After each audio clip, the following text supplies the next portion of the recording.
حفظ القيادة السورية على أرواح مواطنينا وأمن بلدنا. Assad does not have significant military capability. إذا قتلونا مع التابعين يحددنا.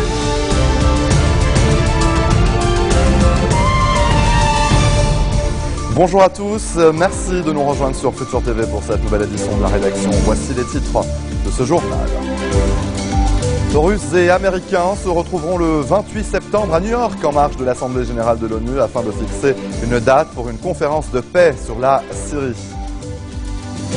Damas adhère à la Convention de 1993 sur l'interdiction des armes chimiques. L'opposition dénonce une manœuvre du régime destinée à tromper le monde. Vladimir Poutine parle d'un pas important vers le règlement de la crise. Les forces du régime syrien auraient exécuté près de 248 personnes dans les villages de Baïda et Banias en mai dernier. C'est ce que révèle aujourd'hui Human Rights Watch qui demande que le pouvoir soit tenu responsable de ce massacre.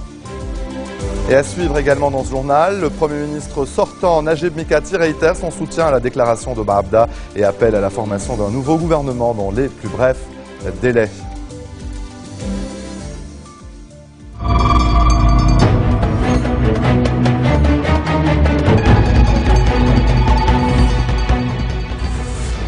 Russes et Américains se retrouveront le 28 septembre à New York en marge de l'Assemblée générale de l'ONU afin de fixer une date pour une conférence de paix sur la Syrie. C'est ce qui ressort de l'entretien à Genève entre le chef de la diplomatie américaine John Kerry et son homologue russe Sergei Lavrov.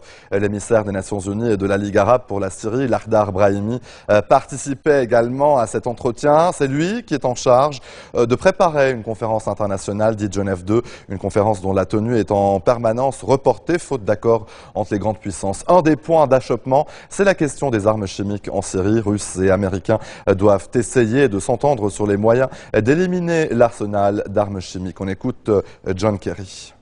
Nous estimons que les déclarations du régime syrien ne sont pas suffisantes.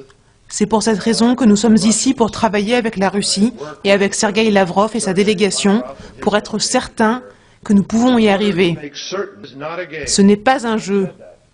C'est d'ailleurs ce que j'ai dit à mon ami Sergueï quand nous avons commencé à en parler. Il faut que ce désarmement soit réel. Il faut qu'il soit complet. Il faut qu'il soit vérifiable.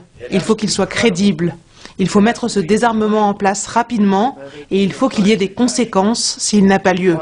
Monsieur le ministre des Affaires étrangères, il nous tient aussi à cœur qu'à vous d'entamer des négociations substantielles tandis que nos forces armées maintiennent la pression actuelle sur le régime d'Assad. Et la Syrie a commencé à décimer son arsenal chimique sur une cinquantaine de sites différents dans le but de compliquer la tâche de ceux appelés à les contrôler. C'est ce qu'affirme ce vendredi le Wall Street Journal, le quotidien qui cite des responsables américains anonymes, affirme qu'une unité militaire spécialisée, l'unité 450, déplace depuis des mois, y compris la semaine dernière, ses stocks d'armes chimiques qui dépassent le millier de tonnes selon des experts. Le président syrien Bachar el-Assad s'est pourtant engagé à envoyer aux Nations Unies les documents nécessaires pour signer l'accord sur l'interdiction de l'utilisation des armes chimiques, tout en réclamant en échange des concessions importantes à Washington, la fin des menaces contre son régime et l'arrêt des livraisons d'armes aux rebelles. L'opposition syrienne a affirmé ce vendredi que la demande d'adhésion de Damas à la Convention de 1993 sur l'interdiction des armes chimiques était destinée à tromper le monde. Dans un communiqué, elle exhorte la communauté internationale à maintenir l'option militaire contre la Syrie. Selon l'opposition, il ne peut y avoir de progrès si la communauté internationale décide de contraindre le régime syrien à respecter ses engagements selon un calendrier précis, tout en signifiant à Damas qu'une action militaire reste d'actualité si le régime ne coopère pas. Le président russe Vladimir Poutine a salué ce vendredi la décision du président syrien Bachar el-Assad de rejoindre la Convention sur l'interdiction des armes chimiques. Le locataire du Kremlin parle d'un pas important vers le règlement de la crise. Selon Poutine, cela montre également l'intention sérieuse de ses partenaires syriens de progresser vers une solution. L'analyse d'Alexandre Adler, spécialiste des relations internationales, il s'exprimait sur les ondes de nos confrères d'Europe 1. Nous avons une montée des enchères autour d'un noyau où il y a déjà un accord. C'est-à-dire que tout le monde est d'accord de mettre sous séquestre les armes chimiques syriennes, et malgré les évertuations de Bachar Assad, ce sera fait. Et puis, il y a un accord aussi pour utiliser cette dynamique peut-être pour sortir vers une conférence internationale, en tout cas un cessez-le-feu. Tout ça, on verra bien. Mais en revanche, chacun évidemment essaie de mettre en avant des clauses supplémentaires. Alors les Russes voudraient que la garde de ces armes leur soit confiée, puisqu'ils les ont produites après tout. Les Américains voudraient que ceci s'accompagne aussi d'engagement de la part du camp syrien. Alors Bachar Assad lève le ton pour éviter cela.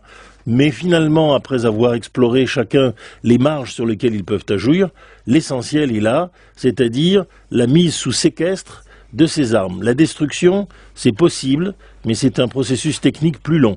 Mais en tout cas, la suppression de ces armes dans le camp de Bachar Assad serait déjà une grande victoire pour tous, pour Poutine comme pour Obama. Les forces du régime syrien ont exécuté au moins 248 personnes dans les villages de Baïda et Banias en mai dernier. C'est ce qu'affirme Human Rights Watch en demandant que le pouvoir soit tenu responsable de ce massacre. Dans un rapport publié ce vendredi, le groupe de défense des droits de l'homme basé à New York indique que ce nombre était probablement beaucoup plus élevé et qualifie ce massacre de l'une des exécutions sommaires les plus massives depuis le début du conflit en Syrie il y a 2 ans et demi. L'invité de ce journal, Georges Salouane, spécialiste de la politique libanaise. Bonsoir, Monsieur Salouane. Bonsoir, Monsieur Babeli. Alors, au retour de la pause, nous allons évoquer avec vous, bien sûr, les derniers développements au Liban, la crise en Syrie. Ça sera donc juste après cette courte pause. À tout de suite.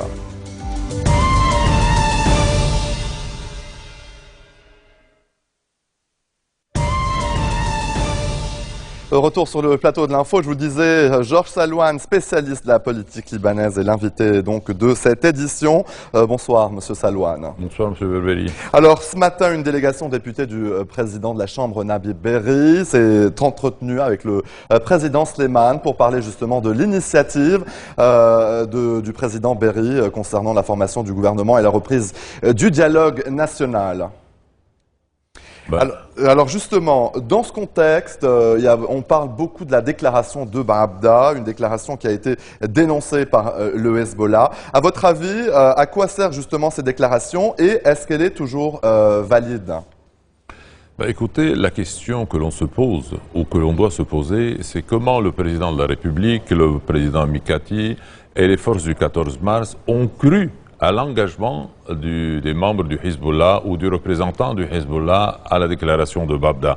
Parce que le contenu de cette déclaration va tout à fait à l'encontre des principes de base et des principes de base de la création du Hezbollah lui-même et de sa survie. Parce que vous savez, le Hezbollah a été créé en les années 80, juste du fond même, du bercail même de la révolution iranienne. Et cette révolution iranienne, le régime iranien, au niveau politique, ne peut pas adhérer à la neutralité, au principe de neutralité du régime libanais ou du peuple libanais et même de la nation libanaise. Donc déjà, de facto, c'était mort-né. De facto, le Hezbollah ne peut adhérer à cette déclaration, il ne peut pas s'engager sur cette voie, parce que s'engager sur cette voie serait une déclaration de sa mort, de son exécution. Oui, mais M. Salouane, en tout cas en participant au combat en Syrie aux côtés du régime de Damas, c'est tout le Liban qui donc plonge dans le chaos syrien. Écoutez, c'est vrai que c'est tout le Liban qui plonge dans le chaos syrien, mais dans l'analyse, dans la logique du Hezbollah, c'est... Mais quelle responsabilité justement vis-à-vis de la population et vis-à-vis de ces membres de la communauté chiite ? Le Hezbollah, dans ses principes de base, il croit à des principes plutôt divins, c'est-à-dire que ce qu'il fait, à quoi il s'engage, c'est une entre guillemets, une volonté divine. Donc tout le monde doit accepter, tout le monde doit suivre.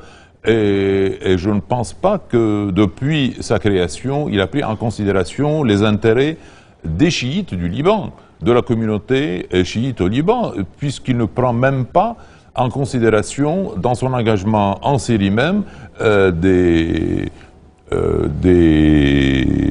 la possibilité, des conséquences et des dommages que cet engagement peut causer à l'État libanais, au peuple libanais, au régime libanais, au gouvernement libanais. Et je pense que, soyons honnêtes envers tout le monde, et déjà envers soi-même, le Hezbollah ne croit pas au régime actuel libanais. Il ne croit pas à la formule de 43. Depuis plusieurs mois et critique justement le gouvernement. Bah oui, il critique le gouvernement dans l'optique d'arriver à ce qu'il appelle une table de dialogue avec toutes les parties.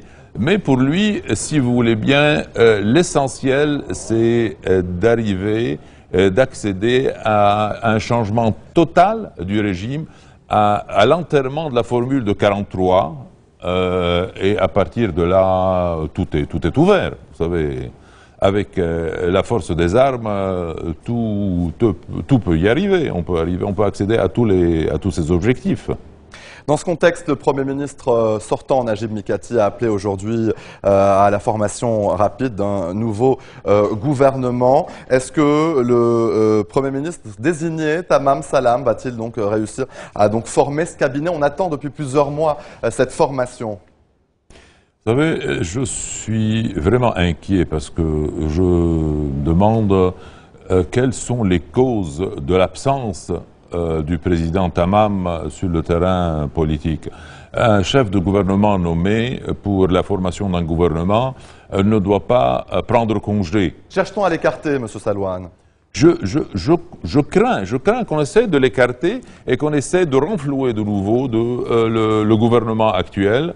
Il y va de l'intérêt du Hezbollah, lui qui est engagé actuellement en Syrie, dans des combats vraiment très importants. Il n'a pas le temps de s'occuper du terrain intérieur, du terrain libanais. Il a un gouvernement sur lequel il a une certaine hégémonie, une hégémonie politique, parce que quand il y va de la survie du Hezbollah, quand il y va des objectifs majeurs du Hezbollah, il n'y a plus d'alliés, il n'y a même plus de notion d'alliés. Regardez un peu ce qui s'est passé avec le courant patriotique du général Aoun. On ne peut pas... le Hezbollah refuse toute négociation quand il y va de sa propre survie ou de l'exécution des ordres du gouvernement iranien dont il dépend. Il faut bien accepter ce fait-là.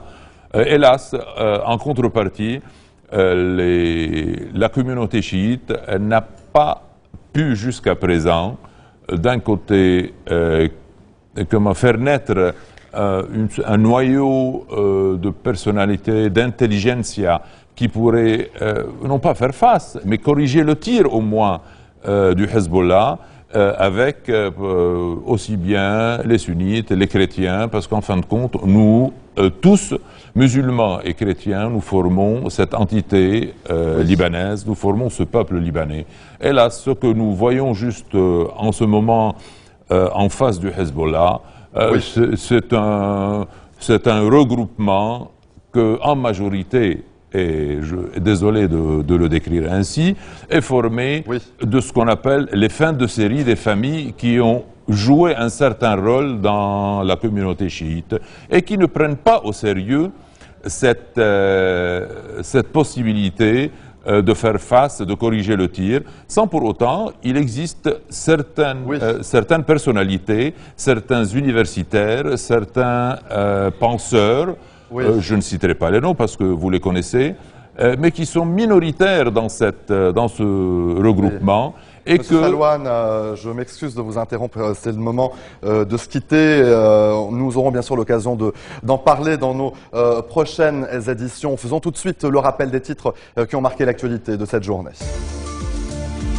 Russes et Américains se retrouveront le 28 septembre à New York en marge de l'Assemblée générale de l'ONU afin de fixer une date pour une conférence de paix sur la Syrie. Damas adhère à la Convention de 1993 sur l'interdiction des armes chimiques. L'opposition dénonce une manœuvre du régime destinée à tromper le monde. Vladimir Poutine parle d'un pas important vers le règlement de la crise. Les forces du régime syrien auraient exécuté près de 248 personnes dans les villages de Baïda et Banias en mai dernier. C'est ce que révèle Human Rights Watch qui demande que le pouvoir soit tenu responsable de ce massacre. Le Premier ministre sortant Najib Mikati réitère son soutien à la déclaration de Baabda et appelle à la formation d'un nouveau gouvernement dans les plus brefs délais. Merci de nous avoir suivis. Retrouvez-nous tous les jours à 16h40 heure de Beyrouth. Excellente suite de programmes sur notre antenne. À demain.